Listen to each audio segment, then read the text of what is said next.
The broadcast is now starting. All attendees are in listen-only mode. Good evening, good afternoon, good morning. Hello, everybody. It's Kevin here. Been a while since I've done a webinar with you guys, so it's always nice to do one, particularly when there's still some daylight up in the sky for me here in Ireland. So just before we kickstart, thank you for reminding me. There's a couple of guys reminding me of my recording. I am indeed. Thank you very much. Just to show you, there's my little Camtasia widget thing there. I've decided to opt out of using the GoToWebinar recording simply because I find it a complete waste of time. It takes forever to render. So I know I've got a backup there with Roger. Thank you for doing a recording for me as well. And hi, John. Good to see you there. Job, thanks for the reminding of the recording as well. So there's the proof. If it fails, I have been recording and I do have a backup with Roger. Thanks, Roger. So can I just get a yes after wasting that 30 seconds? I hope you've all heard that. Just give us a yes there, just so I know that we're all getting the audio through. Excellent, excellent. Do you know what? It's really good. I'm seeing a lot of names here, guys that we would go back well over a year ago when I launched Mappy, and really good to see you guys here supporting the call and supporting what we're going to be listening to tonight. And I'm really excited about this. And look, straight off the bat, I'm not hyping this whatsoever, this call. I'm really excited by it, okay? When you read my email about this, and I'm sure a lot of you know who this guest we have on is, but I was listening to Jason's material during the week, and a lot of you know I obviously sell Mappy, and a lot of you are Mappy customers. And I never really sold Mappy in Ireland. And what I mean by that is, yeah, granted, marketing companies may have bought Mappy, but I've never sold Mappy to businesses as a lead generation service. We have over here a service by a company called Bill Moss, and what they are is they sell business leads to business owners. And I always wish I could really just tackle it and sell Mappy to accountants, and obviously for a lot more than what you guys bought it for. And I never really, I figured that the only way I could do it really is just cold calling, and I just put it at the back of my mind and left it. And only when I was listening to Jason that I realized, hey, this very short audio file that I've been listening to has actually helped me clear the problems I've been having about being able to pick up the phone and ring Mappy. And guys, don't forget, why did I develop Mappy in the first place? Because I didn't want to call people. I wanted to get their emails, get their business information, and send them an email or write them a letter. That's what I wanted to do. I didn't want to pick up the phone. So now I'm going all the way back around, and now my next target is to phone them. So what you're going to listen to tonight, guys, is a really skilled cold calling expert by the name of Jason. And his name's Jason Canagan. I've seen him on the Worry Forum. I'm sure that a lot of you are familiar with his name as well. But I've asked Jason, would he mind coming along and talking to you guys pretty much about what I experienced during the week, but also, and most importantly, because I know a lot of you on this call are all about mobile. Jason has been very kind and offered to talk through how he would sell mobile websites over the phone after he's taught you guys how to sell them first, or how to get over the fear of cold calling. So I'm just going to briefly move on to the next slide before I invite in Jason. But today, when I was preparing these very few slides, because there isn't really much slides to show here because Jason's going to be doing all the heavy lifting. Thank you, Jason. I Googled the word cold calling, and what it did was I just pressed images, Google Images. And it's very strange. Like if you type the word handshake, okay, and you chose images, you get loads of images of people shaking hands, right? Isn't that right? Whereas I typed in cold calling, and if you look at this image, look at all the blue arrows. Every single one of those blue arrows are all negative connotations towards cold calling. There's a guy here. It looks like he's either wrapping the cord. No, she's wrapping the cord around her neck, trying to strangle herself. I don't know what this guy's doing here. This guy here looks pretty sorrowful, hand in his head. All these red signs with no cold calling. People look stressed out. This guy's got a knife put up to his head. So really, cold calling has a negative connotation to it. And if we were talking last week, I would be feeling like this. Well, I wouldn't be feeling like I'm going to stick a knife in my head, but I would have that negative connotation associated with cold calling.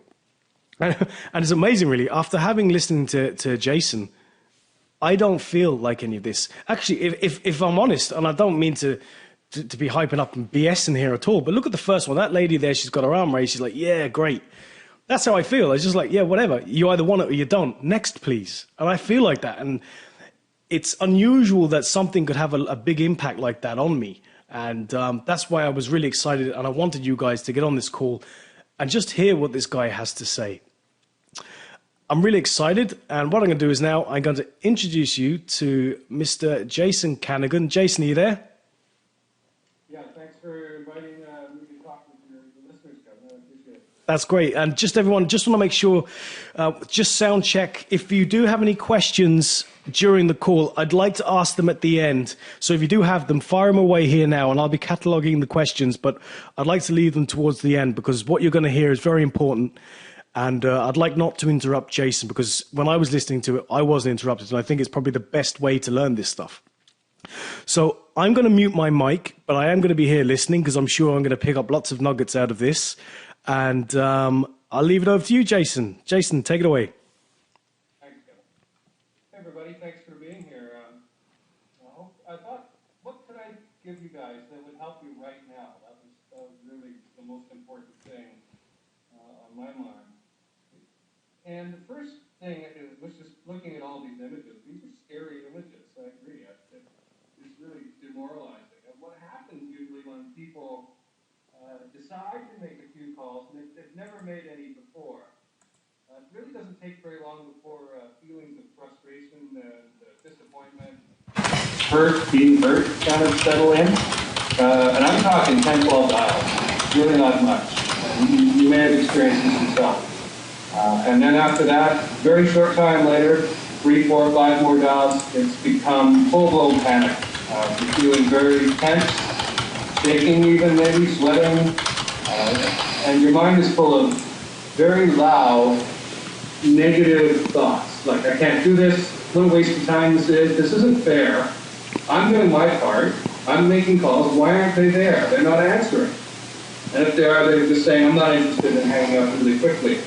And that's upsetting. So something must be wrong with my script. The gatekeeper must think that I'm lying to them, or they're lying to me. They're thinking, oh, here comes a salesperson, and I need to block them from reaching my boss, the decision maker. So I'm just going to tell them that person, the decision maker, is not here. And so I better go stop calling, and I better go review my script and work on that. And then there's one reason to get off the phone. Or this time of day is just no good. We should quit doing that. And,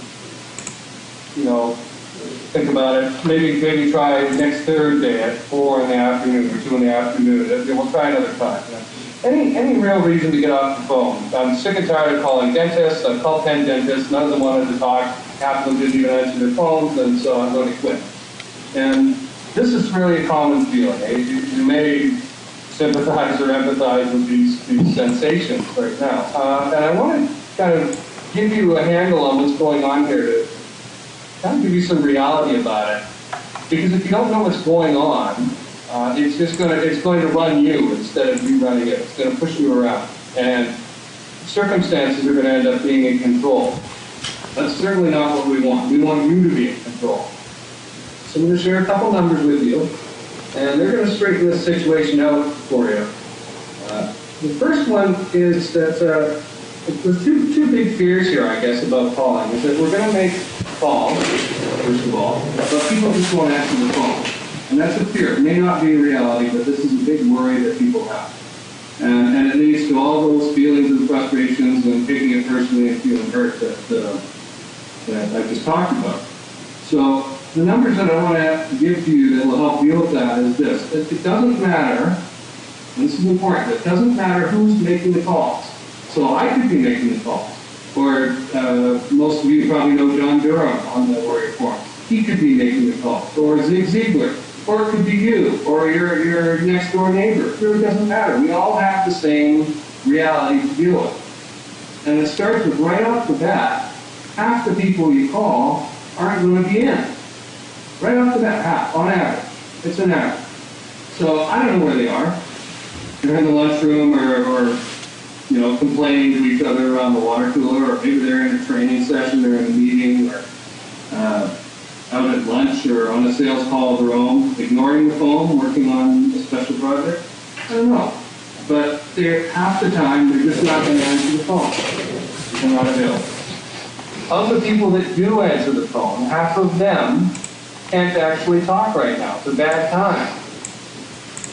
So you might say, well, that's kind of silly. Why on earth would they answer their phone if they can't talk? And there's a few different reasons for this. First one is that a lot of people have a very big sense of obligation to answer the phone just because it's ringing. They have to answer it. They could be sort of victims of company policy. You must answer the phone. And the third one, which is the most common, is that these folks answer the phone because they're in the middle of a bad time, but they want to find out whether it's an emergency. And by that I mean an emergency for them, not for you or me, but for them. So if we're calling a restaurant, an emergency for them might be the gas company calling to shut their gas off. So that's going to happen. And if that happens, then the restaurant can't cook any food, and then they're really in trouble. Once they find out that this is not the case with this call, your call is not about that, then they'll say, no, it's a bad time, I can't talk right now, I'm not interested, hang up. Now, again, it's not personal. This is something to really note here. It's not personal. They just can't talk right now. So what this all means, these two numbers really sum out to, is that 3/4 of the dials on average that you make aren't going to get to a decision maker who's able to talk to you today. And it doesn't matter whether you're a superstar salesperson or somebody brand new to the game. It really doesn't matter. 3/4 of your dials on average just aren't going to get to somebody who can talk to you today. Now, that's an average. Okay? Now, consistency is really important here, because that's how you get to the good days. On day one, you could make 20 dials in an hour and reach nobody. And on day 2, you could make the same 20 dials to the same 20 people in the same hour. This is on day 2 now. And talk to 15 of those people. And you'd be all strutting around, patting yourself on the back, going, yeah, what a great day I'm having here. And then the thought might strike you, I wonder what it is that I did today on day 2 that I didn't do on day 1. And the answer, funnily enough, is nothing. You did nothing different. You showed up. And that's just the way it turned out today. So it's very important to be consistent with your call. I don't want you calling for an hour and then skipping a day and then calling for 20 minutes and then skipping another couple of days and then making a sort of a Hail Mary attempt and dialing for 3 hours or 4 hours or something like that. That would be a mistake. I find the best method is, first of all, I don't concentrate on the number of dials, because that's scary. If we say we're going to make 100 dials, and on the first 2 dials, if they're 20-minute calls, the better part of an hour's gone by, that's pretty scary. Gee, 98 more to go. You could be here for 10 hours. Just the thought of that, you go, uh-oh, what have I gotten myself into? So I don't recommend doing that. I recommend calling 2 hours twice a day if you're starting up a business. 2 hours twice a day. 2 in the morning, sometime between 8 and noon, and 2 in the afternoon, sometime between 1:30 and 4:30. I would not call between 1 and 1:30 because people are sort of dribbling back in after lunch. And you're just not going to get anybody. So it's better to wait the half hour.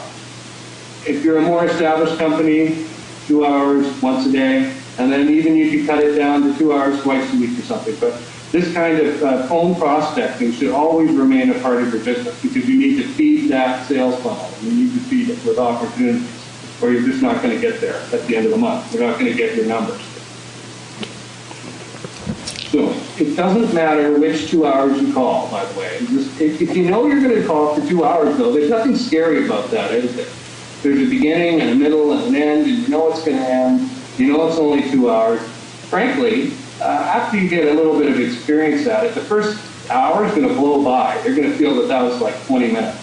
And then maybe 30 minutes into the second hour, you're going to look up and go, well, this is starting to stagnate you a little bit. And, well, there's only 20 minutes or half an hour left of this. I can do that with a smile on my face. That's pretty easy. You know there's going to be an end to all of this. So it's not that bad. So, 2 hours twice a day, I think is really, really important if you're just starting out your business. And you will get good clients if you follow my methods and do the calls consistently. And you have to calendar that time. You have to carve it out and say, okay, the hours I've chosen in the morning are 9 to 11, and come hell or high water, that's what I'm doing between 9 and 11. Whether I feel like it or not, I'm not going to skip out and go grocery shopping or go see a friend for coffee. I know the temptation is there. Worked on my own for many years. If you don't have that sort of corporate accountability hanging over you, it's easy to duck out, but you need to stick to it.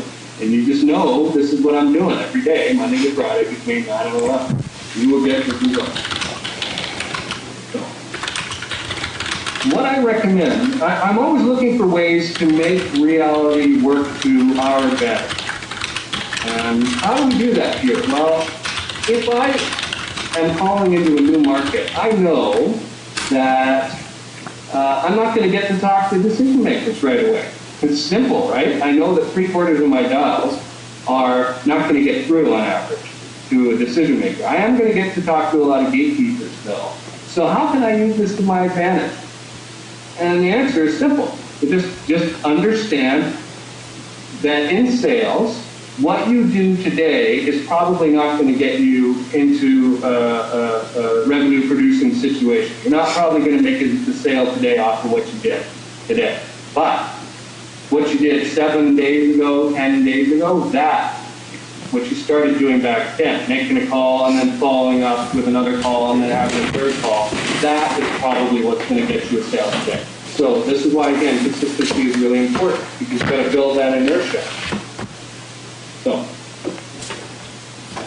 when I call into a new market, I know that on day 1 and day 2, I'm going to be having this conversation with gatekeepers over and over and over again. I know that, and that's okay. And the conversation is pretty much, what's the decision maker's name, and when do you think they'll be in? That's pretty much it. You make friends with your gatekeeper, and then say, you know, I'd like to ask you this. If you were in my shoes and you really had to get a hold of this person, what time would you call back?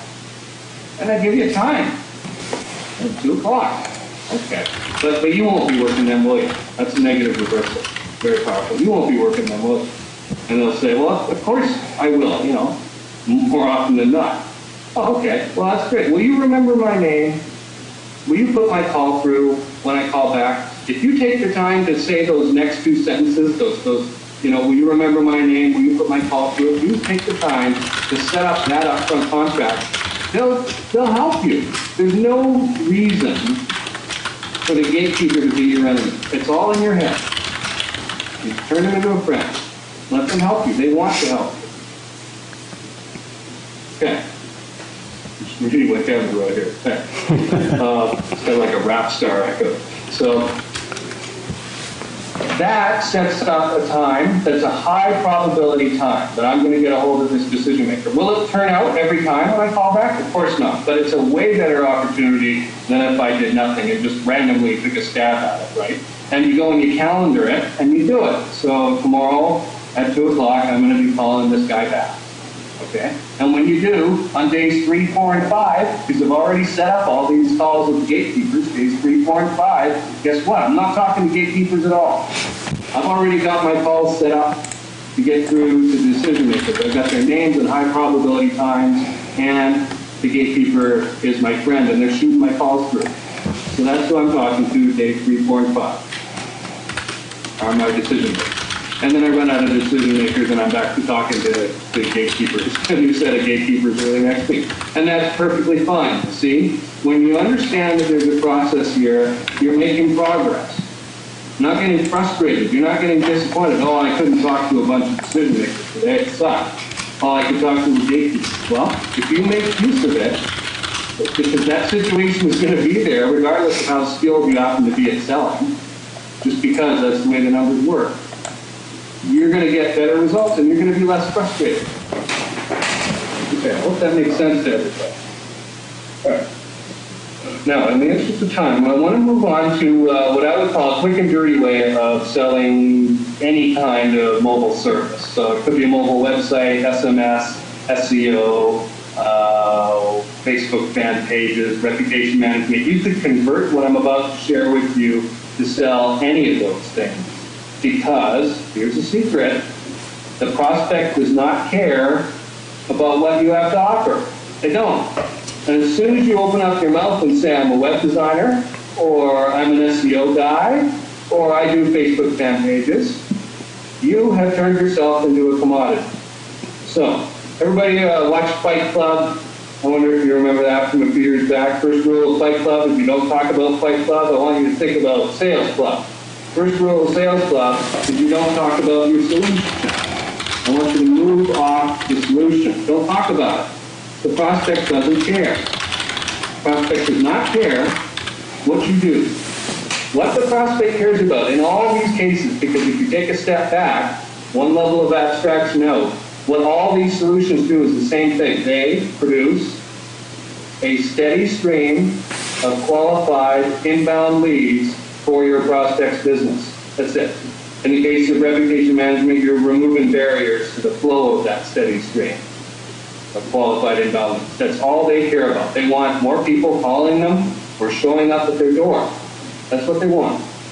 They don't want SEO. They don't want SMS. They don't want a mobile site.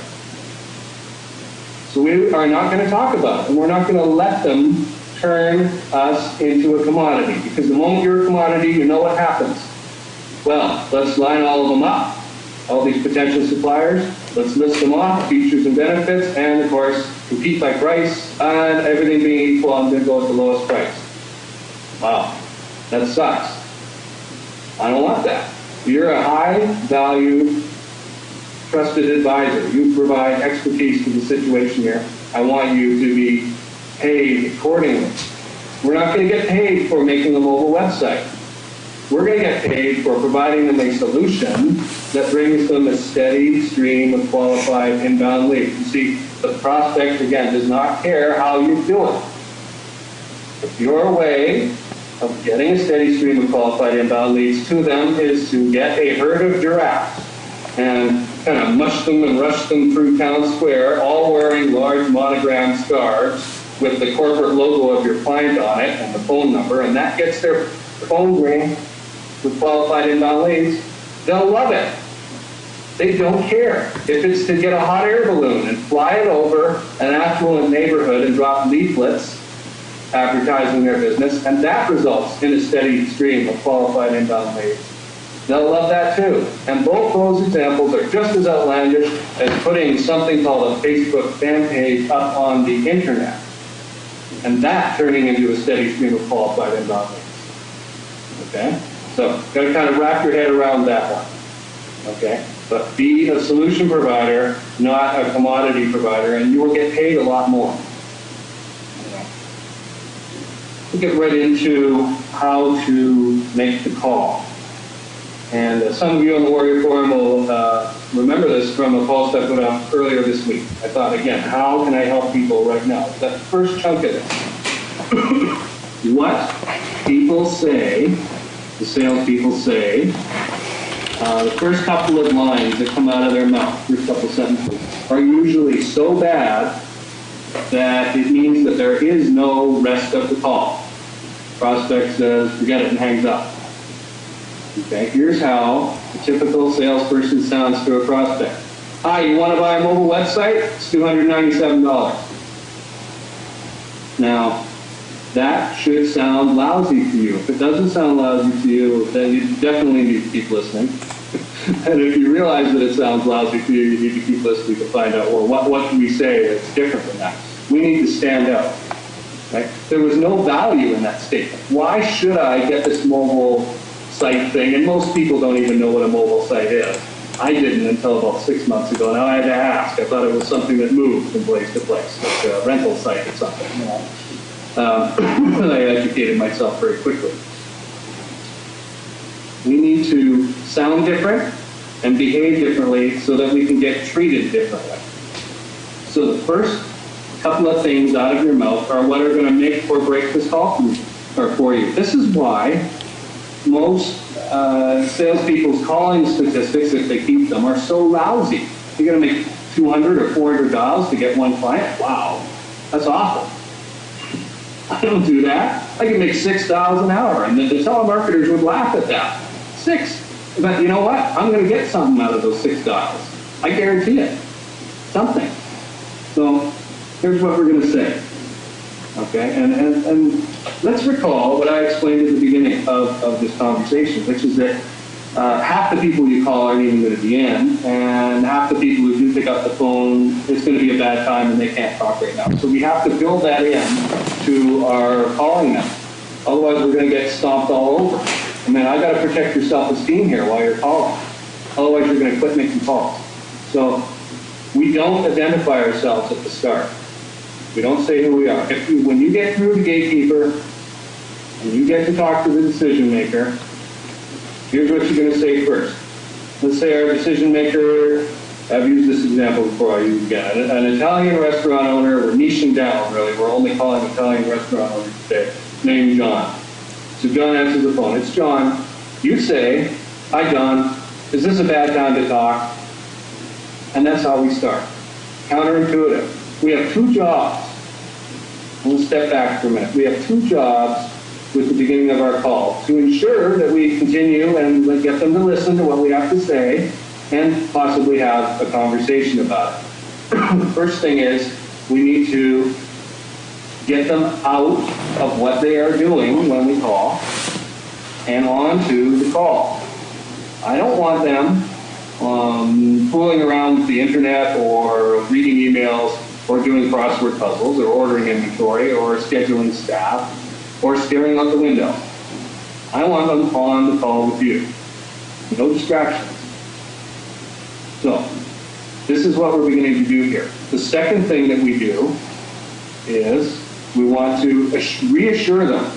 I'm sure all of you have had the phone call from the aluminum siding salesman who calls at dinner time and you pick up the phone and blah, blah, blah, blah, blah, blah, blah, blah. 15 minutes goes by and you haven't even had a chance in there to get a word in edgewise and say, no, really, I'm not interested. You can't even say that. It's awful.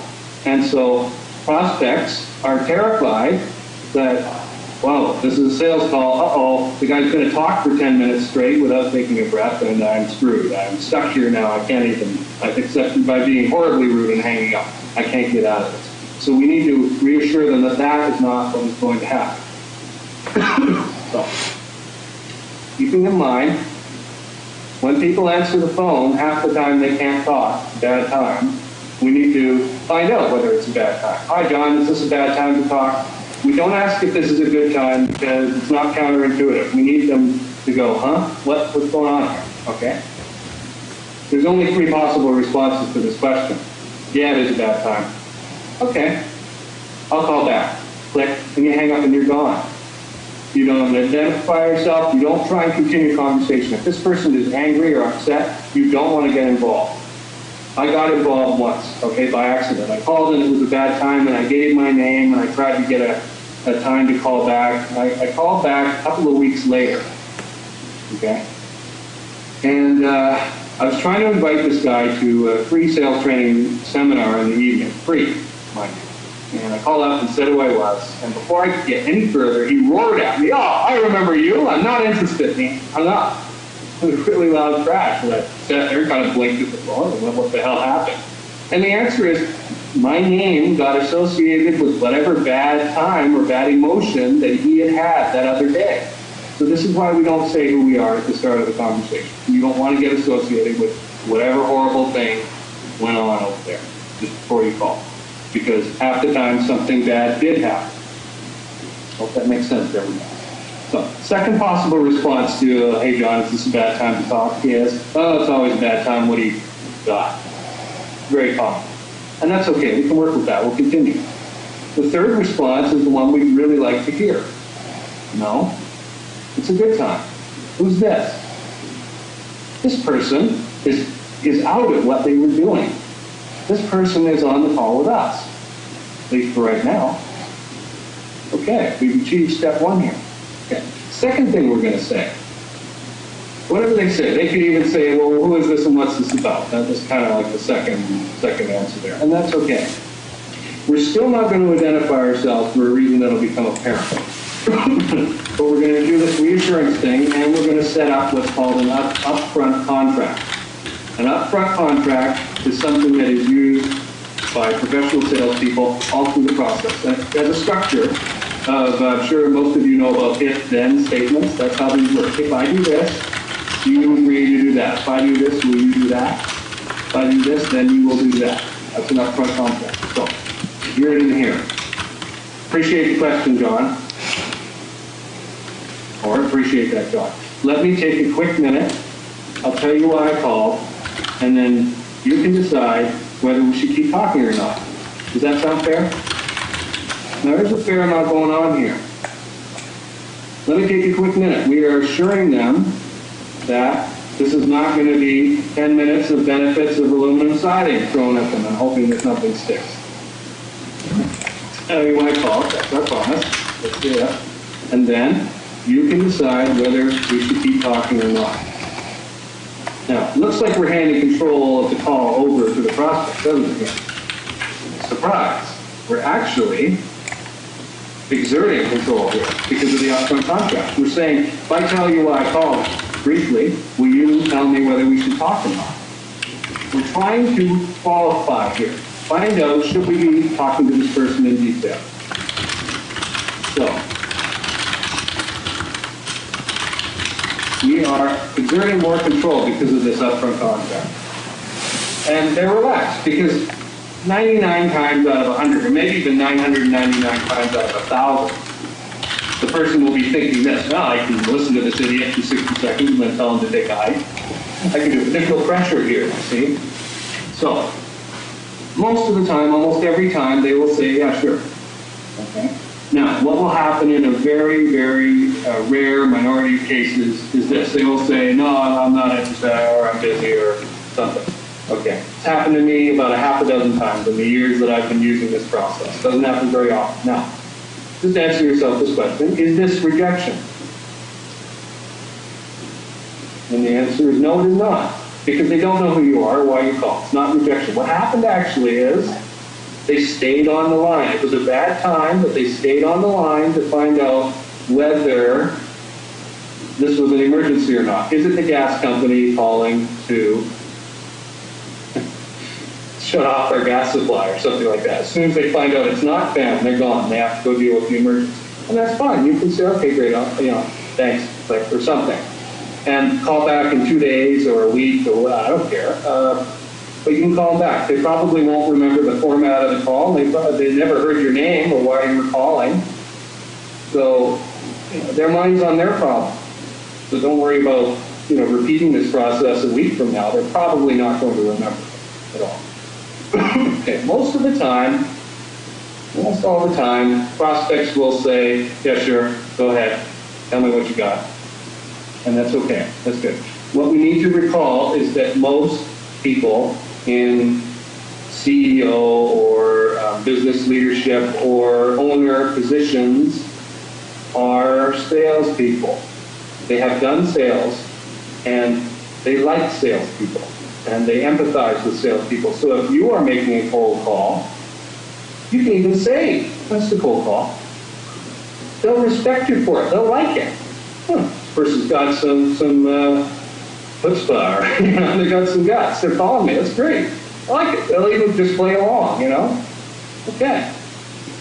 So don't be too afraid of prospects, okay? They're people. They put their pants on the same way you do, and they have done sales work almost all the time. Most of the companies that are successful and stay alive are sales-driven companies. The ones driven by the accountants or the operations people tend to nosedive because they concentrate on cutting costs rather than growing.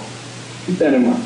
Okay. When they say that you can continue, now you've got permission to tell them what you're doing. Now you've got to make it quick. I call this a 30-second commercial. Okay? And it's going to be different for each industry or field or niche that you call into. So here we're calling Italian restaurants. Restaurant pain points will work. We want some pain points here. Pain points are typical, urgent, emotional problems that people in this industry are experiencing. Okay? So that we could solve. Okay? Now again, remember, we're not talking about our solution. We're not talking about features and benefits here. We want to stand out. We want to be treated differently. So we're acting differently. We're going to get instant credibility by doing this. Harvard Business Review did a study years ago asking small business owners, what's your biggest fear about bringing in an outside consultant? And the answer was, well, we're afraid that the outside consultants will not understand our business, our specific business. They will just slap a one-size-fits-all Band-Aid on us and run away with our money. And we'll be left with half a solution that doesn't really work for us. So, if you use these pain points, you will get instant credibility because they will say, this person sounds like they know what they're talking about. And they come across in the jargon of the industry. Okay? Now, you kind of have to be willing to begin badly. It's okay. All right? Don't expect to be, you wouldn't expect to become a master chef overnight, would you? Or learn how to scuba dive proficiently in one lesson. Or, become a race car driver or a pilot a plane in one day. The same thing is going to happen with selling. And getting these scripts together. It's not going to be perfect the first time you do it. But if you call and you talk to people, enough people in a niche, one or more of them will start opening up with, well, I don't have those problems, but I have these problems. And they tell you in their jargon. And let me tell you something. This is gold. The moment one person, one decision maker in an industry tells you about a problem that they're experiencing for real, that is the magic key that will allow you to get instant credibility with every other business owner or decision maker in that niche. So if you can find something that people have a problem, that decision makers, business owners, and restaurants have, for example, that works for every other. You can bet that almost every other restaurant is having that problem. And things aren't going to change unless there's some radical change in technology or the way something's delivered or made. That problem is going to stick around. And if you can help solve it or improve on that situation with your solution, you've got to weigh in every time. And they're going to want to talk to you. I didn't even know that something could be done about that, right? Or I was wishing somebody like you would call. There's the beauty of sales right there. It's about the only thing in the world that somebody's waiting around out there actually wishing that someone just like you would call right now with your expertise. Yeah.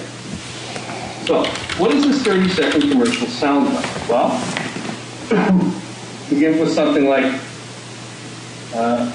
thanks, John, appreciate that.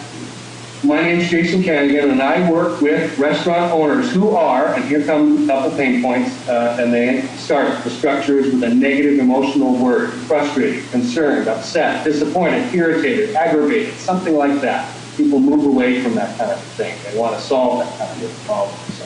So, who are frustrated, but not enough people are coming in and filling up seats during certain peak and non-peak hours, or they're concerned because they've overstocked themselves on certain perishable food items like fish, and they need a quick way of marketing these to unload them.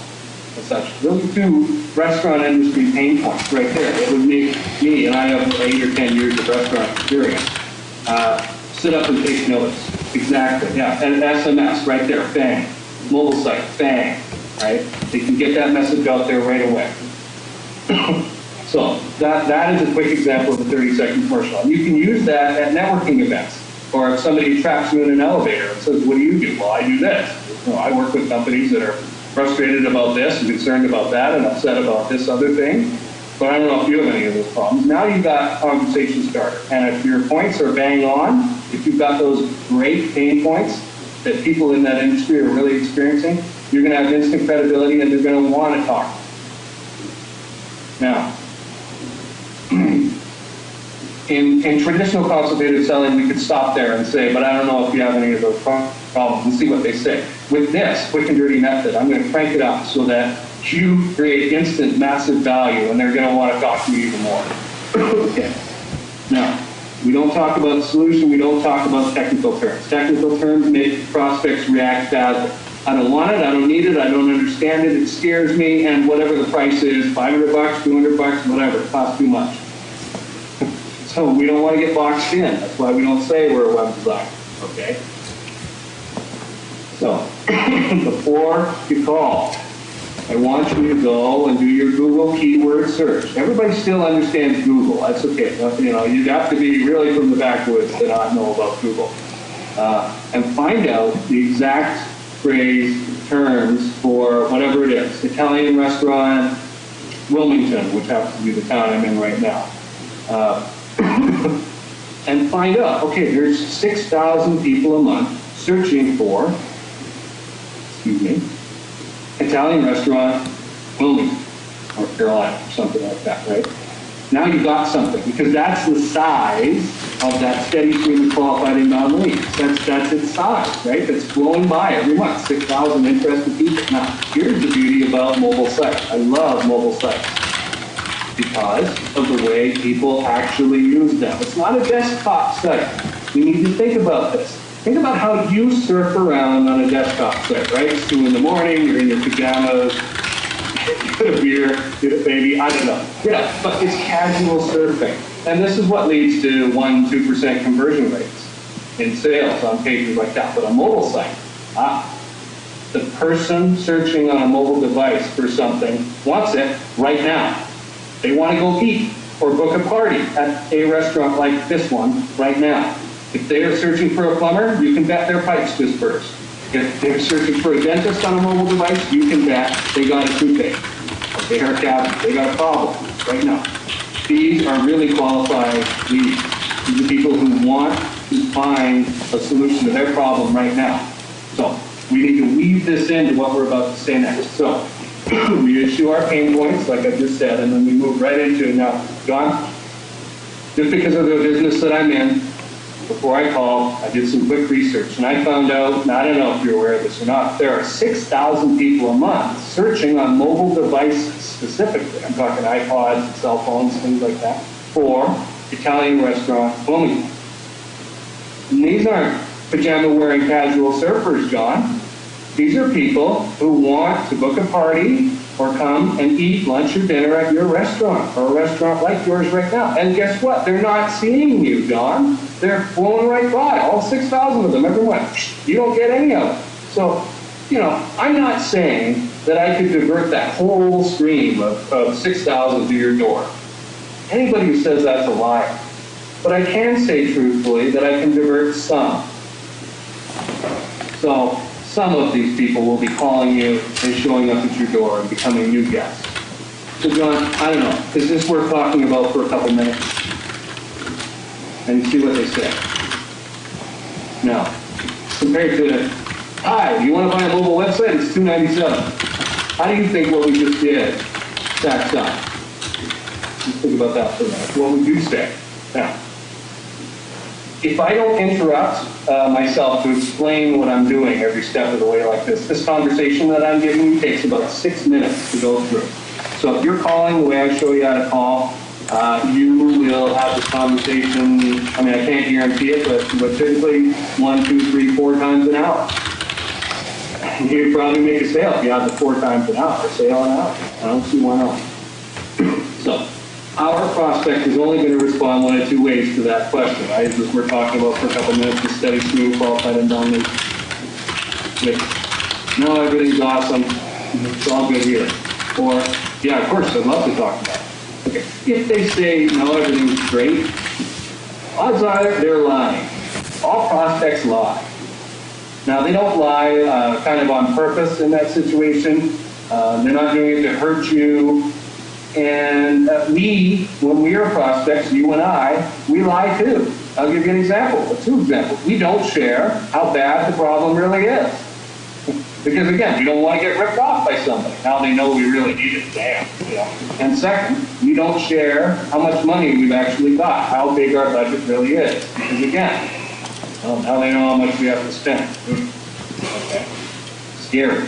I don't want to get ripped off. So, we need to expect that our prospects are going to behave the same way. After all, we just called them out of the blue. They don't know it. So we expect that they're going to lie the first couple of times when we ask the question. if they lie to you 10, 12 times in a row, qualify them up.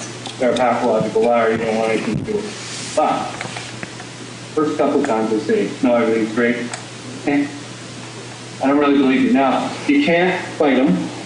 When they say something like this, you will lose. And you can't call them a liar, and you can't really do anything pushy, because if you do that, we got a problem if we're pushy. I mean, then we're not a trusted advisor anymore. So, I'm going to give you something to say that's going to turn the tables on them and almost embarrass them into telling you the truth. So here's what you say. John, really appreciate you sharing that with me, how well your business is doing. Can I ask you a quick question before I go? Yeah, okay. Okay. John, when I first spoke with many of the business owners who eventually became my clients, they first told me what you just did. That everything's going great. But after you gave me a couple of minutes to talk with them, they realized that I could help them, and I did. And they started opening up and sharing with me the truth, which was that things were not nearly as rosy as they at first had said. And I asked them, why on earth didn't you tell me what was really going on at the start? I could have helped you that much sooner. And they said, Jason, I just didn't know you. So John, that's not what's happening here, is it? You had nothing. You might still have nothing.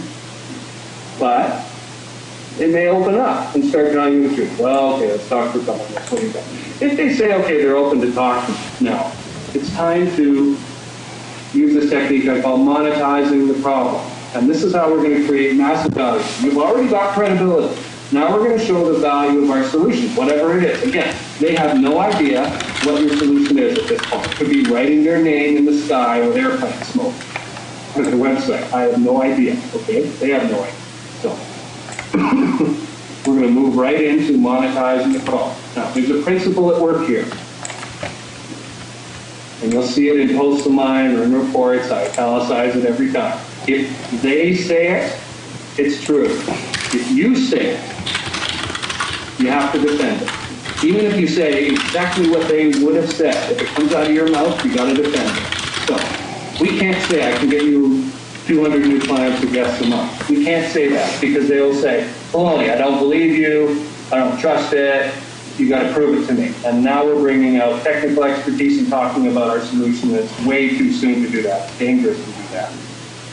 We don't want to be unpaid consultants and give away our expertise for free. We don't, because then they don't need us anymore.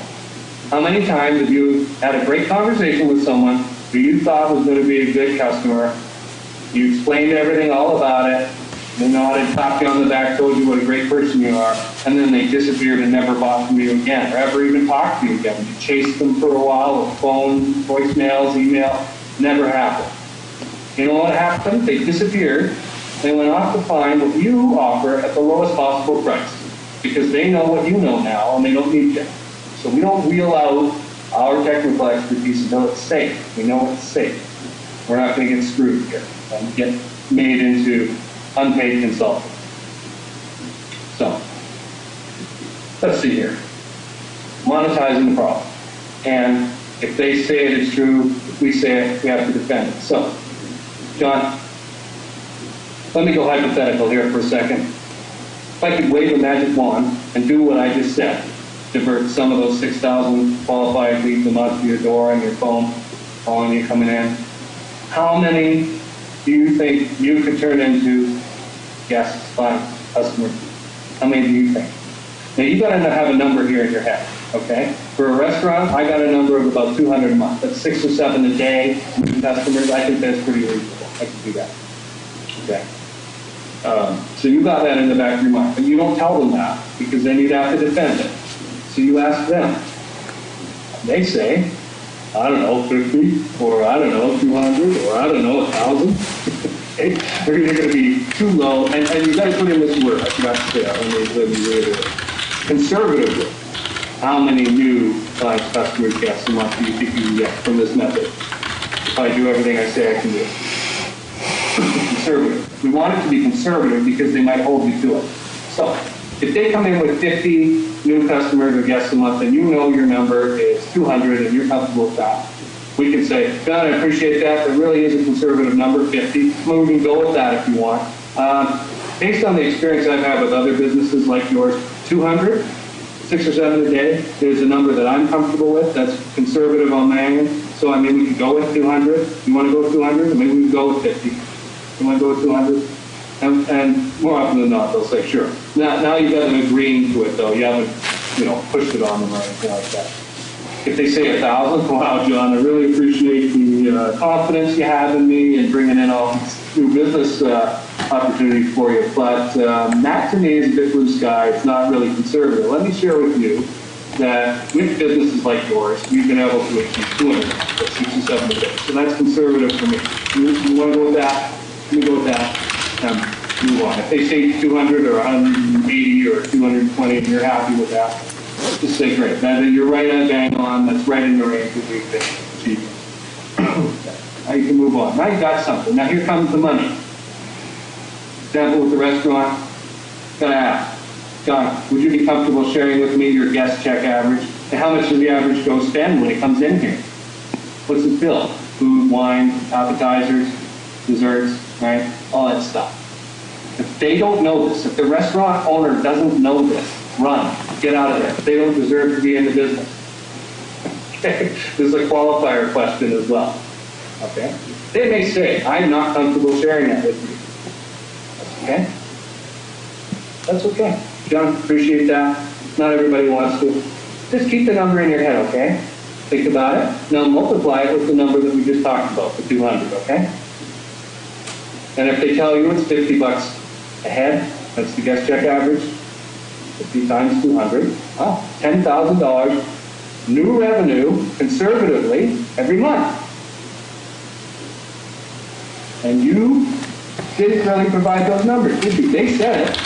You want to go back and change either of those numbers? Okay, $10,000 a month in new business. Wow. Without any special math here or anything like that. We're not talking about repeat business or lifetime value or anything like that. We're just talking about the simple formula. Okay. Now we have fun. We multiply it by 12 through the year. Now, the lifetime value of your website is going to be longer than that. I'm sure most people stick with web design for 3-4 years before they change it, but that's just too far out there. That's too long a timeline. People don't get that. A year is easily understood by people. They get it. And they can wait that long, too. So now we're talking about, you get them to do the math. What's that times 12? Yeah, $120,000, John says. Wow. Hey, John, is that a lot of money for you? No. The guy would have to be a multi-billionaire, right? For that to be nothing that's fit in the ocean. So most people are going to be interested in that, right? Now they're saying, hey, John, what would you spend that on? Now you got him. Can you imagine how wound up this guy is now in a good way? Nothing you or I could say to try and sell and whatever it is could be more motivating than what this guy's thinking about right now. Oh wow, new powerboat, renovation on the house, wife's going to be happy, awesome vacation. Wow, we haven't even told him again what our solution is. So you let him daydream for a few seconds, and you got to bring this guy back into reality to make a decision. John, hey, I want you to get the new powerboat, I really do, and the renovation, I want you to get the new gas ranges and deep fryers and all that stuff. I want to help you, and I can. Now, keeping that figure, that $120,000 a year figure in mind, what would you expect the investment to be to get you to this point? Now, look what we did here. We didn't say, and our solution costs blah, blah, blah. We asked them, what would you pay to get an income stream of $120,000 a year? And the answer is a lot more than $297 or whatever rinky-dink price you guys have been playing around for the mobile solutions, okay? Right? They're going to give you a number, maybe between 5 and 10%, even if it's 2.5%. Still, a ton of money, right? So, you asked that question. If they say it's true, you didn't say it, they're going to give you an answer here. It's going to be true. Geez, this is what they're thinking. $120,000. Wow, what did he say? Investment? I don't know, I was thinking about my new powerboat. Well, let's see, I'd invest $1 to make 10 all day, but that'd be $120,000 $12,000, now it's too much. Maybe it's $6,000, I don't know, $3,000 is what they tell you, thinking they're getting a massive deal, and you were happy making one for 300 or 500. You just got paid, what, 5, 6, 10 times potentially here, right? More than what you were going to earn. This is a big deal for you guys that I got here. This is how to make a lot more money by selling solutions rather than commodities. Okay. Now, and if he comes back with a stupid number like $500, I would throw it right back to his face. John, really? You want to think that one through again? $500 investment to make $120,000 a year in income, new revenue, conservatively? I don't know. You want to think that through again? All right? And if he continues with a stupid number, qualify him out. Wow, looks like we're just not on a fit on budget. Sorry, thanks a lot. Click, and you're gone. That took you about 4 minutes without me explaining all this stuff. Okay? It's fast. So, if he comes back with a reasonable number that we like, especially if it's like 10,000 or something like that, but we want to confirm for them that it's right in the range. John, whatever it is that they say, you want to put that in as the low number and add on, some. Wow, John, really appreciate it. That's a great number, $3,000. You're right in the range there. Typical projects like this for businesses like yours go between $3,000 and $4,000. So I think you're ready. Simple. Okay. Now, we need to find out, do they actually have the money to pay? It's all wonderful that they would pay. Do they have the money to pay? Now, John, that $3,000 there that you were just talking about, compared to the $120,000 again, is that a lot of money for you? These are simple questions. People don't ask them. And he's going to tell you, well, yeah, we don't have much on hand. Or, no, it's easy, I get that. Now, you just qualified you guys financially. Okay. They may come back and tell you that they don't have the money, right, in one form or another. Yeah, that is a lot of money. Okay. Oh, really? Why? Just ask that question. Oh, really? Why? I'm surprised. Why? And they will tell you the most outlandish, crazy things you never wanted to know about their personal life and their business. And then you can usually qualify them out. That's going to be a good fit. I don't want to work with the guy who's going through a huge divorce and the restaurant might not be here in 4 months and all of his assets and money are being frozen because of the divorce. Well, thanks. I'll set that guy up to talk to him again in 6 months and see how it's going. But right now, you don't want to get involved in things that are bound to result in failure, high probability failure, because then your reputation gets hurt. You need to be careful. Okay. They say, no, it's not a lot of money. You want to give them a chance to buy right now.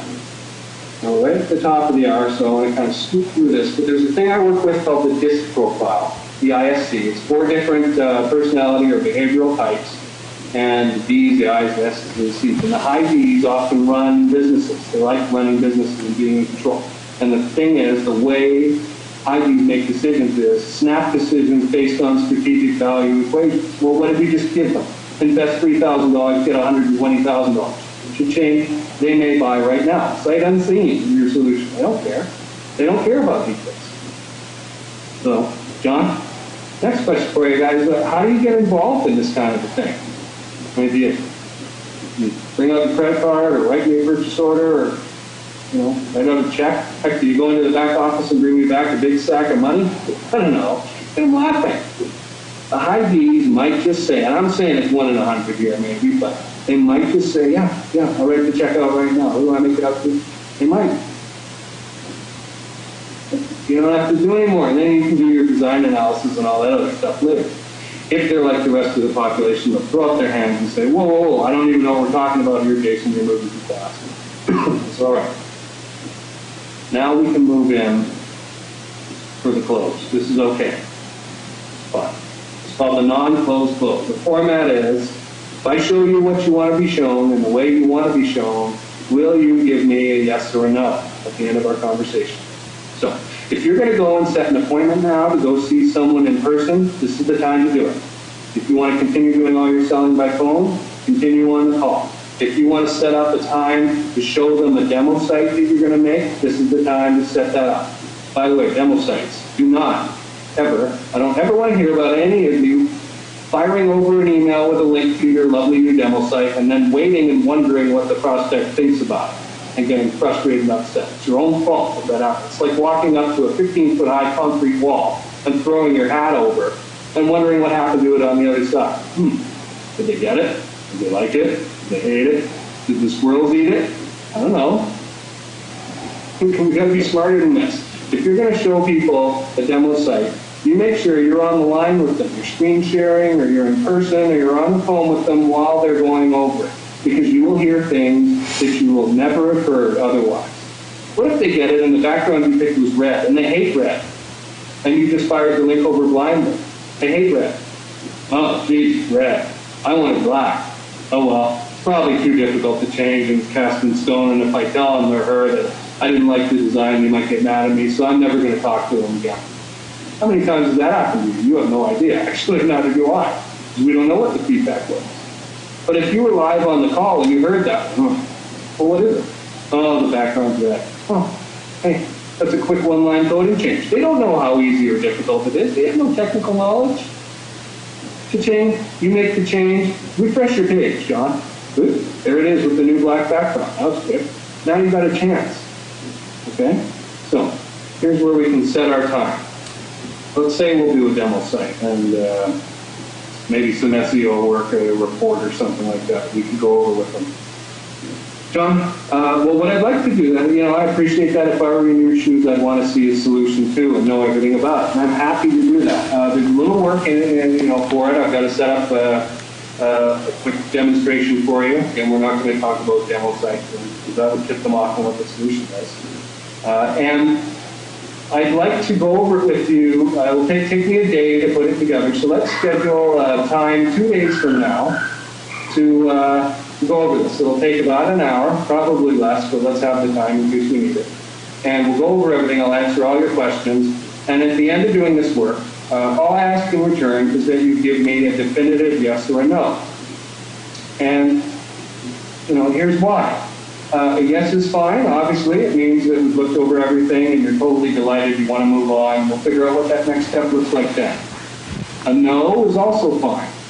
We go through everything, and even if I'm there somehow talking to you for 3 hours, and you look at me and you say, Jason, I'm sorry, it's just not for us.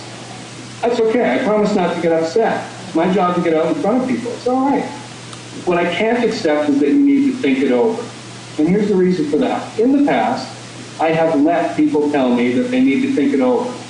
The problem with that was they really didn't. The answer was actually a no, but they were too polite to tell me. They didn't want to hurt my feelings. So they said, well, I need to think it over. And what I actually got was a no with a 2-week waiting period or a free torture treatment while my emotions went up and down. While I waited for this answer. And so I just don't do it again. Does that make sense? Can you give me a yes or no when we're done? Does that sound fair? And you see what they say. If they will not give you a yes or a no, really? Why is that? Just like with the budget question. There's probably a problem. Well, what I'd really like to do is get 3 suppliers together for possible things I'm going to buy, and handcuff them and whip them mercilessly until one of them screams, yeah, I'll give you the lowest price. Then pick that one. I don't want to get involved with that guy, with that prospect. I don't think you should either. You're just going to end up in pain. So, here's the thing about making sure you get that yes or a no. You get a clear decision at the end, and you're not showing your technical expertise off and becoming an unpaid consultant. Right? You get a chance to go say yes or no to you after they've seen what you got. It's a good job. This protects you. Now, can everybody see how close you are to making the sale before you go into this final phase, the call back or the meeting? You are so lined up. See if if you're understanding, you put something in chat, okay? Because you've got them on need, you've got them on budget, and they're going to give you a yes or a no. You are so close to a sale, just ready to just push it over.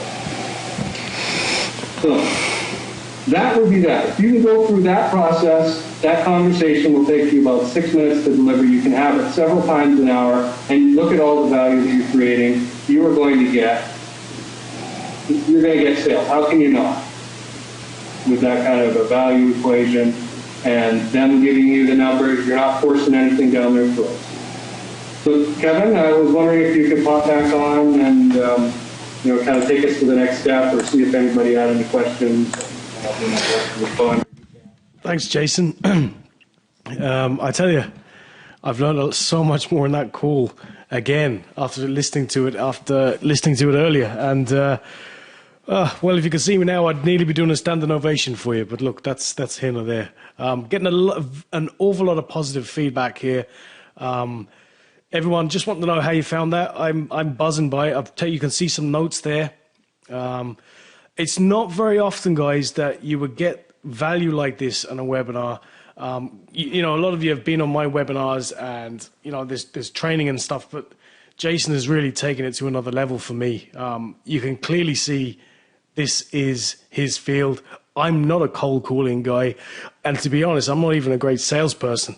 And that's to my own detriment, I suppose. It's only when I get a chance to stand in front of someone that they kind of keep me, they kind of get to know me and they like me that way. And I do sell that way as opposed to just being a proper salesperson. But I have to say, Jason, you've really, really opened my eyes tonight. And one thing that really stood out for me was this conservative number. And I really like that part.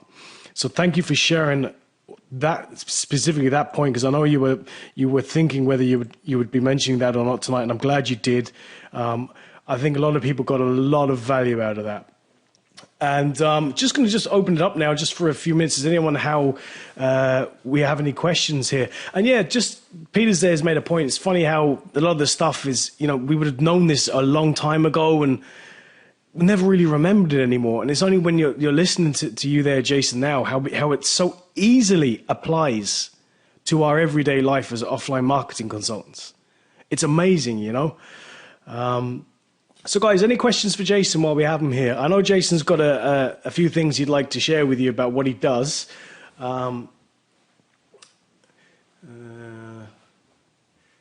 Just some questions here now. Just one second. Okay, Varinder's asking, probably not related to obviously him doing the work, but he's asking about telemarketers. Have you any advice about how to find a decent telemarketer? Is It's tough. It really is tough. And I speak from experience of setting up agencies for management consulting firms. I've had to go through several rounds of hiring. You certainly don't want to hire the stay-at-home moms or people who are out of work psychiatrists or something like that, and they're going to hop back into whatever it was that they were doing beforehand. You really need to screen for real calling experience because the rest will not last. They won't last 2 hours. I'm serious. They will not last 2 hours. Even I offered coaching to help them, and they still didn't last 2 hours, the first bunch and the second bunch. It was only the third bunch with these management consulting agencies that I set up that stuck around. John Durham has got thetelemarketingforum.com, and there's a spot on there that you can put an ad in for free requesting help. But they're hard to come by, and really do your digging and ask them good questions and get proof. You know what they're doing. I mean, it's something certainly I would have thought about hiring a telemarketer. And my personal reason wouldn't have been to expand the business. It would be, well, I'm too frightened to make and that fear isn't there anymore.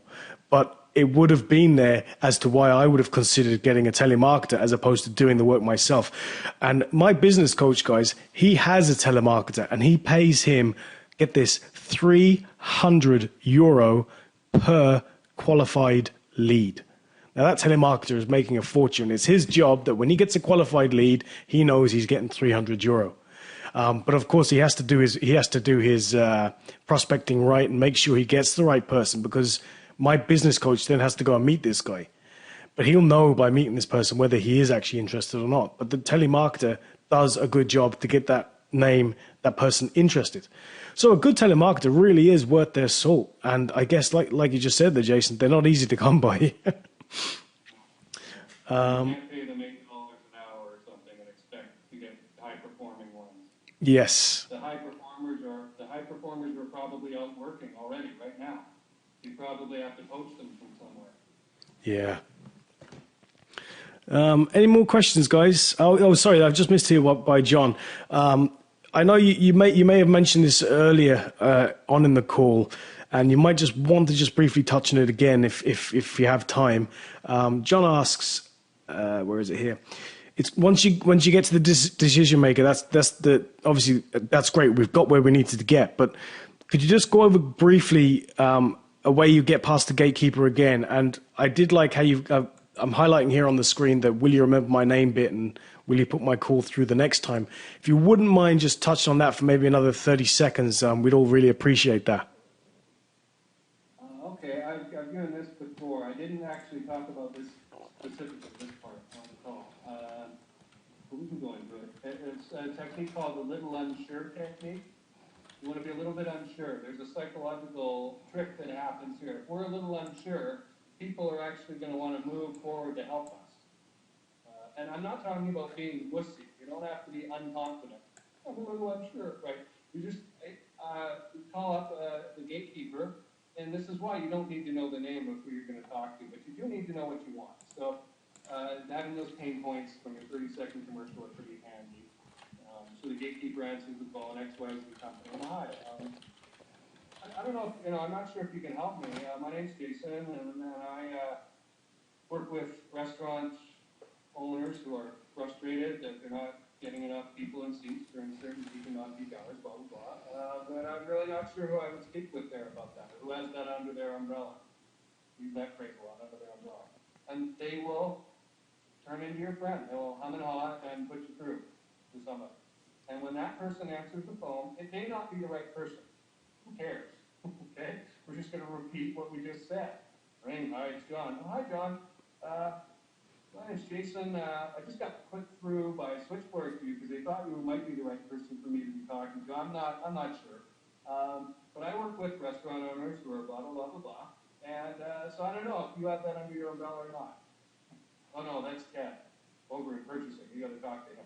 And they'll send you on over. Okay, hi, Ted. I was just talking to John, and he suggested you would be the right person for me to talk to about pain points, blah, blah, blah, blah, blah. Is that under your umbrella? Eventually, within 3 calls, or, transfers, you're going to get to the right person. Usually on the first try, you're going to get to the right person.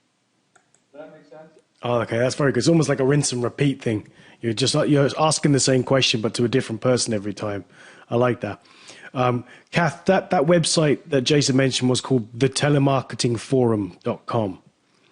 Tom asks a very, very good question, and I can see why Tom would think this, and I'm going to mention it. I think it's a good question, Tom. How do you handle if the prospect challenges you strongly to disclose exactly what you are offering? So if they were really upfront and say, look, cut the crap, what is it you're offering? Yeah, and that's a very D response in the DISC profile. The Ds will shoot at you like they're a battleship, right? You're some little target they're trying to take out. And what it is a credibility test. They'll often say something like, what do you know about the heating and ventilation and air conditioning business? For example, right? And you can get flustered by that if you're not ready for it, okay? So be ready for it. Somebody is going to say something like that. I fall back to the doctor approach. Now, we want to be seen as a trusted advisor, and I want to contrast 2 approaches here to selling. The first one is the gym membership director, who kind of pops into the room full of preconceived notions and all this enthusiasm and energy, and hey, everybody should sign up to this, and it's $1,000 a year, and I want all your money up front, and you're going to be using all these machines and that. It's all one-way communication. There's no finding out of what's really going on and what machines you'd actually use or exercises or why you want to go to the gym in the first place. And that's not very good. That leads to a lot of buyer's remorse, where you come back and I don't really want this thing. The second approach I want you to think about is your doctor who comes and you sit in a quiet room and they come in quietly and they don't slap on a cast on your arm and give you an expensive prescription and push you back out there. They ask you questions. What's going on? What's bothering me? Oh, yeah. Can we take a little look at that? Let me get this instrument and check you out. Okay. Here's what I think's going on here. What do you think? Do you agree? Yeah? Okay. Well, here's my prescription for that then. At the end. Okay? at the end. So, John, appreciate you want to know about my solution. I'd be a pretty lousy doctor if I prescribed the solution. I got a bunch of things I can help you with, but I'd be a pretty lousy doctor if I prescribed the solution without even knowing anything about your business or whether you even needed my help or not. Would you agree? So, I mean, can we talk about your business for a couple minutes?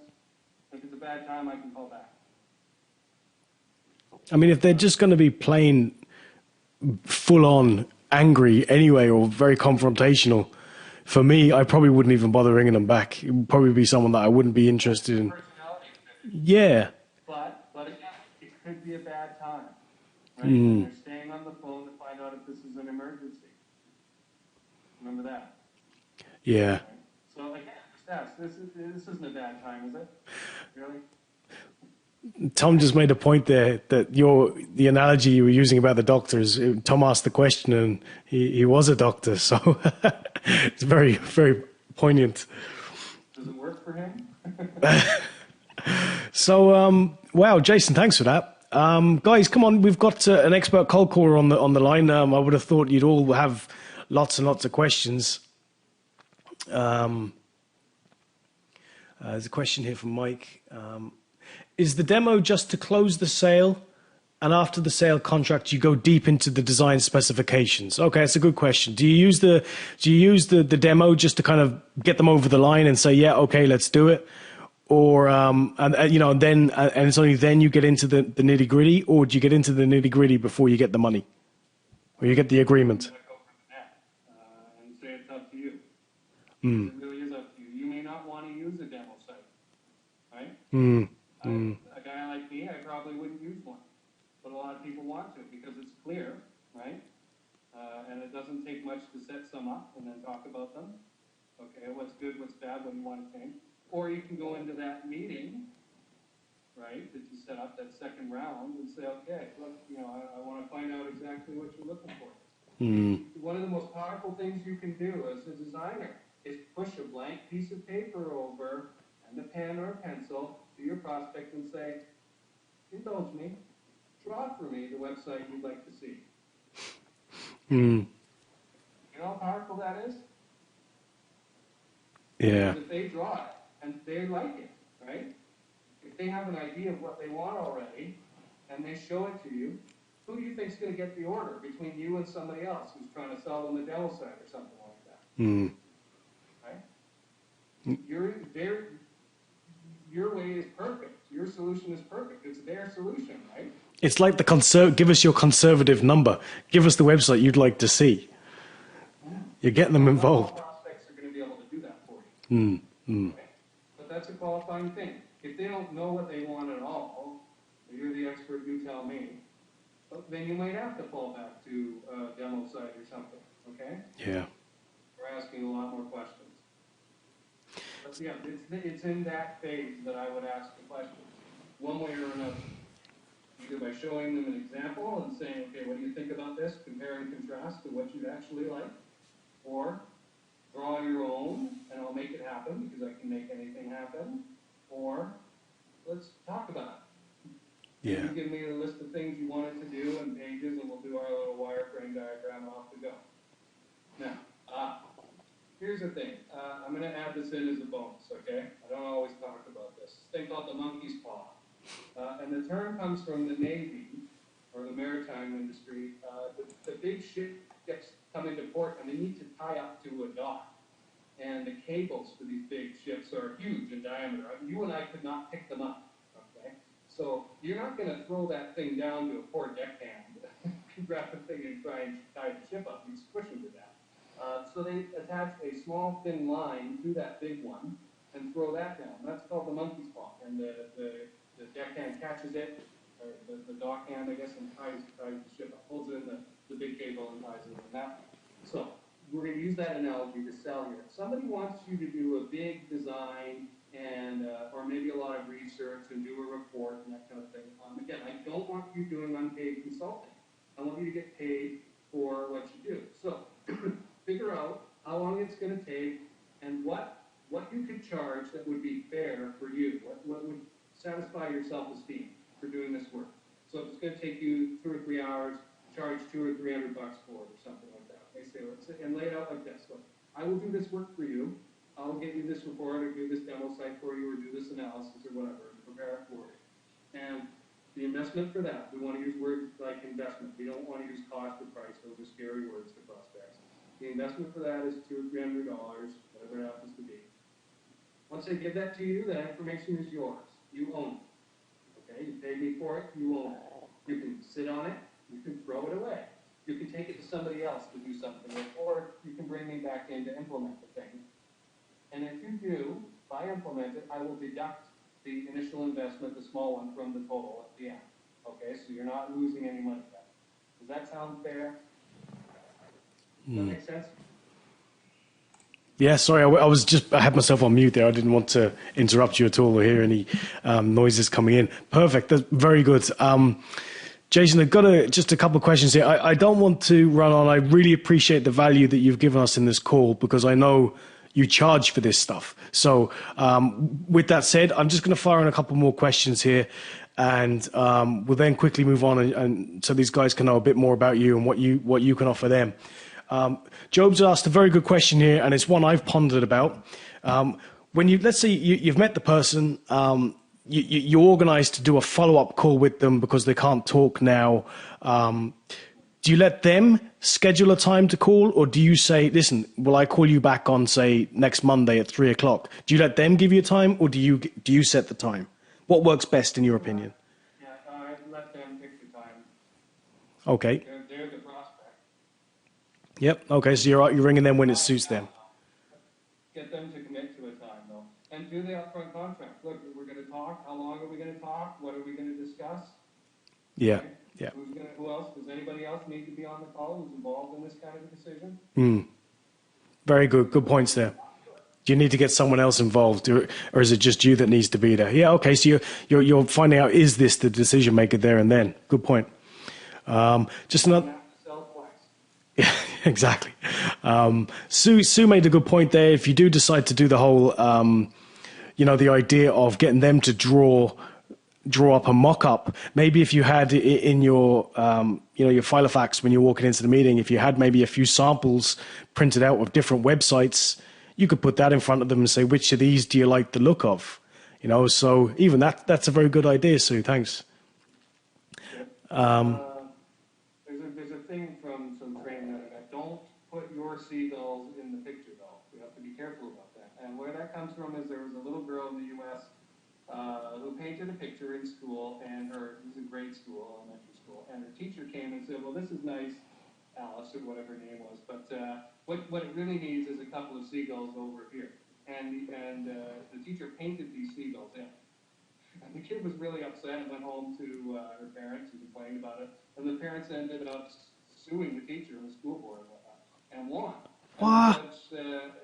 And the judge asked, what is it that's so bad about these seagulls? And do you think this was right or wrong? Asked the kid. And the little girl said, I didn't see the seagulls in it. So don't put your seagulls in your client's picture. Okay. Very good point. Thanks for that. Don't get upset. Excellent. Right, listen, we're going to move on, guys. If anyone does have any questions, I know a few people want to go. So what we'll do is we'll move on to what Jason would like to show you guys. And if you do have any questions, do put them on. And if Jason has time at the end, we'll certainly thrash it out because I know a few of you need to go. So I'll just put up Jason's slide here. And Jason, I'd like you to, if you wouldn't mind, explain to the folks what it is you have to offer because I'm sure they'd love to know.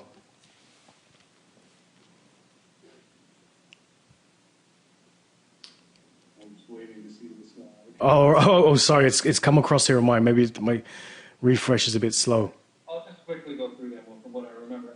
We decided that three ways I could help you, which would be the most effective. First is a one-on-one call, which is it's live with me. You get to ask me questions, you get to interrupt, you get to say, well, what about this? And I get to personalize this information for you and your situation and your business. And a lot of people found it. I did this for 100 people at the Warrior Forum. We're at about 110 right now. And they found it very inspiring and very useful. And what my purpose was to get rid of what's going on between your ears that is making you afraid of cold calling. And it's gone forever. I mean, you know, you heard Kevin talk about it. It's gone for him.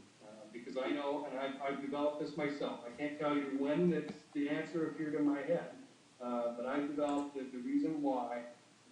When you look at, what's the telemarketer's advice? For when you're feeling uncomfortable about calling and don't want to do it anymore. Okay, now it's up on my screen. What did the telemarketers say? Man up and make more calls, right? Okay. What I'm going to show you in this training and coaching is that you would have to have superhuman willpower to get past what you're up against. Okay? So it's almost impossible. And I will show you what's going on, exactly what's happening, and how to stop it forever. Get rid of it. So that you will never be afraid of calling other people again. I will also show you an amazing alternative to traditional calling, which nobody else I've ever heard of talked about. Nobody. There was one trainer I learned this from. That's it. One trainer. And it wasn't the high-priced trainer that I learned from back in Vancouver. Is that the method I think it is? Yeah. It's amazing. It completely turns everything around. Kevin, maybe you could talk about it for a second after I'm done. And then we go through how to sell, similar to what we've done on this call, but more in depth because I have more time to talk to you. So that's a 2-hour call. Plus you get a recorded version. You get the recording of the call for your own purpose. You can listen to it again and again and again. It's personalized. And a whole bunch of video, audio, PDF material. And that is $297.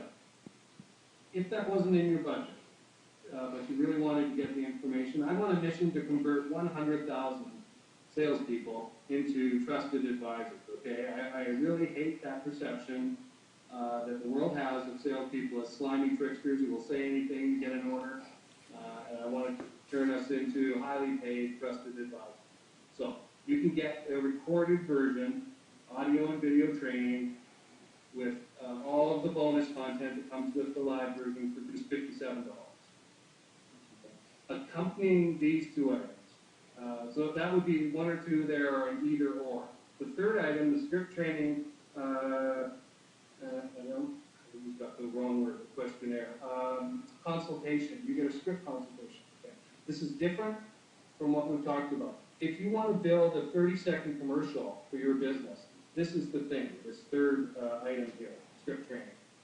It's a video series on how to start calls, what to say, how to say it, how a 30-second commercial works, how to build it, sample script, and you get a live script consultation with me to build it. Now, when I build a script for a company, it's $1,000 or more to write this.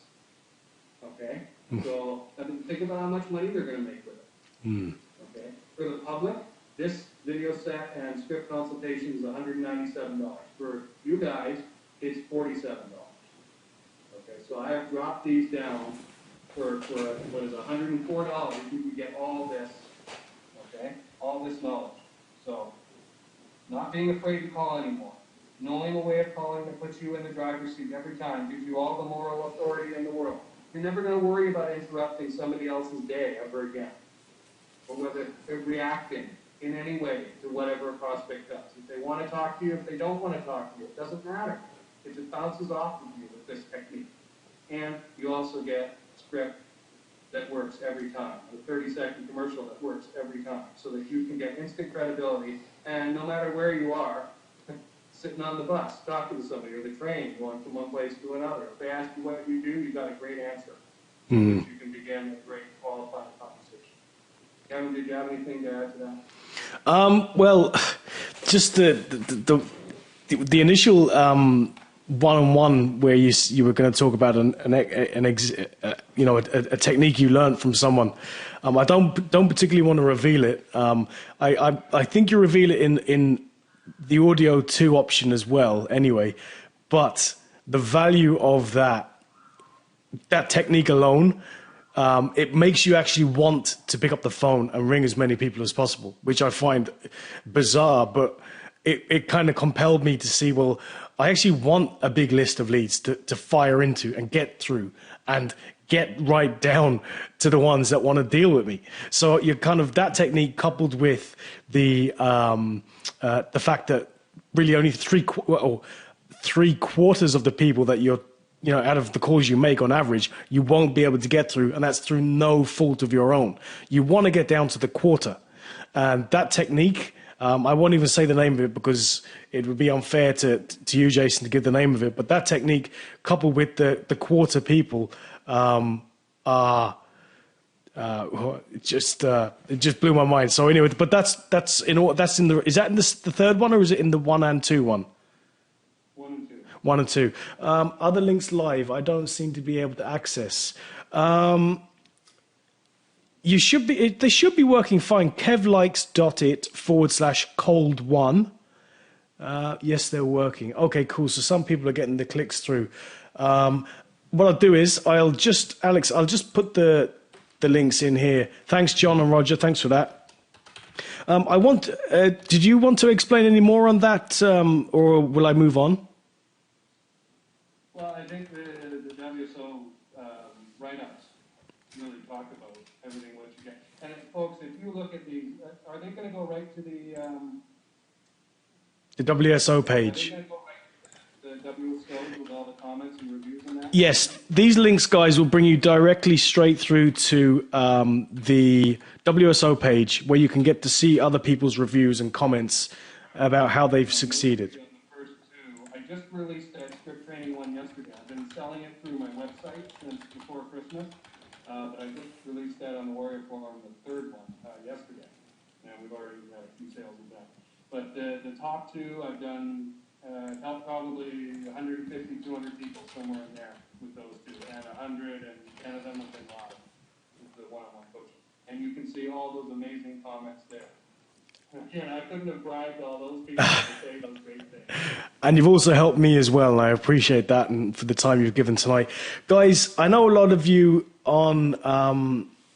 Sue, if you go to any of those links, kevlikes.it, cold 1, cold 2, or cold 3, you'll see that they're WSO threads, and there's comments on pretty much... I think the last one only came up yesterday, but the other WSO threads both have lots of nice raving reviews. Now, guys, I'm just looking at the names here. Most of you, if not all of you, are either members of the Offline Assistant, or you are into mobile of such. Now, I did want to, because there's so much value in what Jason had to offer, I'm glad first off that I had the opportunity to present it to you guys. But secondly, I was thinking, what can I offer you? And really, I thought, well, why not? What's the most logical thing but a mobile website? So what I want to do is, for those of you that, most of you, I'm looking at these, most of you are in the Offline Assistant anyway, but for those of you that aren't, or those of you that pick up this offer regardless, if you do purchase the first one, the one-on-one consultation for 2 hours with Jason, my team will design for you your first mobile site that you're going to sell to a client. Okay, so pick up the phone when you've learned all the material, after having spoken with Jason for the 2 hours, and the client or the prospect on the phone says, "I'd love to see a mock-up, and we'll do it for you." Okay, just forward me a receipt and let me know. We'll put that together for you. Now, I know, I was trying to keep it as natural as possible, and there's something as on par with what the whole topic was about tonight. If you want to go to kevlikes.it/Kildare, you'll see my mobile directory, which I am happy for you guys to use if people would like to see samples. Okay, so you're more than welcome to say that your business partner makes these, and here is a page of samples that he's made for us. And that's the QR code if you'd like to scan it. And for those of you that don't take up the offer, you may, of course, use it as well to say that this is a site that my colleague uses. I don't mind being your colleague because we all work together some way or some form. So that's that offer there for you guys, okay? I'll go back to Jason's offers just want to make sure, scan that, guys, if you want to scan it to make sure you get it in there. Or kevlikes.it/Kildare on your smartphones. So I'll just leave it open for a few minutes if there's any questions. Jason, you've been really, really generous with your time, and I do appreciate that. You can probably tell, or the guys on the webinar now do know that I do tend to go on quite a lot, which I'm rabbiting on now, and I don't want to do that on your time or anyone else's time. So if we have questions, let's address them. If not, if you have questions about the WSO, yes, he does go on a bit. Thanks, Job. Jason, do you have anything to add? Back on the spot there. I mean, concentrated selling is such a broad topic. I could literally talk about it for weeks and not cover the same thing twice, for 2 hours a day or something. People could go to painfreeprofits.com, which is my website, and there's some free video training that you can sign up for. It's different from what's in these offers here, but if you want to, and then they'll just send it. Cool. Kath, yes, Kath, I did see your messages, and I was replying to you in the chat program, so obviously you mustn't have seen that. I'll put that. You have that in there. Painfreeprofits.com. There we go. I'll just type that in again, just so everyone can have it. Send to all. Okay, guys. So I'm going to wrap it up. The links to pay are not working for me. Okay, Kath, I'll touch base with you after. Don't worry. We'll sort it out. So, guys, I won't hold you up anymore. Jason, you've been very, very generous with your time. Thank you very much. I think the guys on the call got immense value from what you had to offer tonight, and I really did. And thank you wholeheartedly. Thank you for coming along and sharing so much wealth and knowledge with us all. And you're welcome. That's great. Guys, I'll be rendering this video as soon as possible, and I'll have it available for download. But don't forget, these are the links.